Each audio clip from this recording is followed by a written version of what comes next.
బంగాళాఖాతంలో ఉపరితల ఆవర్తనం కొనసాగుతూ ఉంది. ఆవర్తనం ప్రభావంతో ఉత్తరాంధ్ర మీద కొంత వర్షాలు పడే అవకాశం ఉందని వాతావరణ శాఖ సూచనలు జారీ చేసింది.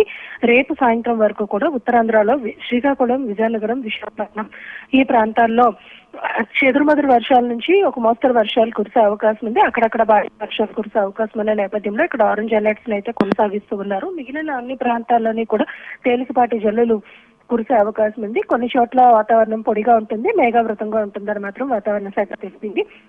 అయితే ప్రస్తుతం ఉత్తరాంధ్రకి వర్ష సూచనలు ఉన్న నేపథ్యంలో కోస్తా జిల్లాల్లో ఉన్న యంత్రాంగం అంతటినీ కూడా అప్రమత్తం చేశారు. ముఖ్యంగా ఉత్తరాంధ్ర జిల్లాల్లో ఉన్న జిల్లా కలెక్టరేట్స్ అందరినీ కూడా అప్రమత్తం చేశారు. ఒకవేళ ఏదైనా రైన్ అలర్ట్స్ కి సంబంధించి సహాయక చర్యలు అవసరమైతే వెంటనే వారు స్పందించే విధంగా కలెక్టరేట్స్ లో సిబ్బంది అందుబాటులో ఉండాలని ఆదేశాలు కూడా జారీ చేశారు. అయితే ప్రస్తుతం అల్లూరి జిల్లాలో కూడా తేలికపాటి వర్షాలు మాత్రమే కురుస్తాయని వాతావరణ శాఖ తెలిపింది. కేవలం శ్రీకాకుళం, విజయనగరం, విశాఖపట్నం ఈ జిల్లాల్లో మాత్రం అలర్ట్స్ అయితే కొనసాగిస్తున్నారు. మిగతా అన్ని ప్రాంతాల్లోని కూడా వాతావరణం పొడిగా ఉంటుందని వాతావరణ శాఖ సూచనలు జారీ చేసింది.